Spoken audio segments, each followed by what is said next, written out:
com relação a sistemas operacionais e ferramentas de edição de texto e planilhas, julgue o item a seguir. No Excel, para uma fórmula que tenha vários operadores, as operações serão realizadas na seguinte ordem: adição ou subtração, multiplicação ou divisão, exponenciação e porcentagem. E aí, pessoal, certo ou errado essa ordem? Está errado, pessoal. E por que está errado? Eu vou mostrar para vocês na prática aqui dentro do Excel. Porque quando a gente tem diversas operações ao mesmo tempo, eu tenho que resolver primeiro o que está entre parênteses, depois, se tiver porcentagem, eu vou resolver porcentagem, depois exponenciação, depois multiplicação ou divisão, depois adição ou subtração. Certo? Mas vamos ver isso na prática. Quer ver? Vamos fazer um exemplo bem simples para vocês entenderem. Vamos pegar aqui 10, 2, 4 e 5. E olha só a fórmula que eu vou estabelecer agora. Igual, vamos colocar aqui A1 mais A2 asterisco B2. Nesse meu exemplo aqui, percebe que eu tenho o mais de adição e o asterisco de multiplicação.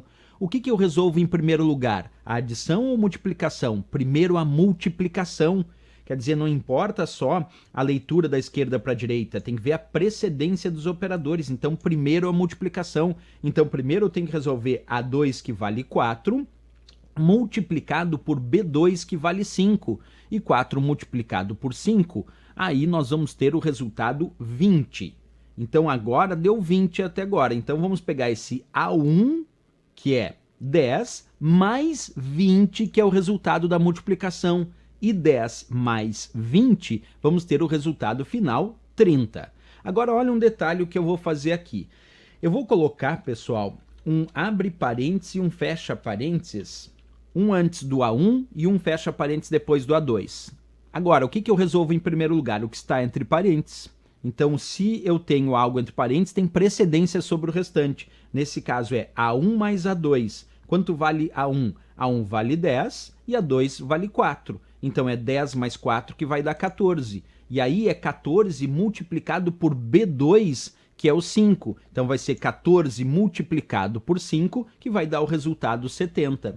Então, percebe que quando a gente fala de precedência dos operadores, nós temos que cuidar de fato, quando aparecem vários operadores ao mesmo tempo no Excel, qual é a precedência? Primeiro o que está entre parênteses. Depois nós vamos resolver porcentagem. Depois exponenciação. Depois multiplicação ou divisão e depois adição ou subtração. Por que eu digo que a questão está errada? Porque ele diz na seguinte ordem, adição ou subtração. Não, errado. Nesses elementos que ele colocou aqui, o certo seria primeiro a porcentagem, depois a exponenciação, depois multiplicação ou divisão e depois adição ou subtração. Quer dizer, nessa questão ele inverteu, está exatamente a ordem inversa aqui. Por isso que marcamos como errado. Dentro dessa hipótese de questão, o certo seria das que ele mostrou aqui, né? Ele não mostrou parênteses, por exemplo, então dessas que ele mostrou seria primeiro porcentagem, depois exponenciação, depois multiplicação ou divisão, depois adição ou subtração. Questão bem interessante aí sobre a precedência dos operadores.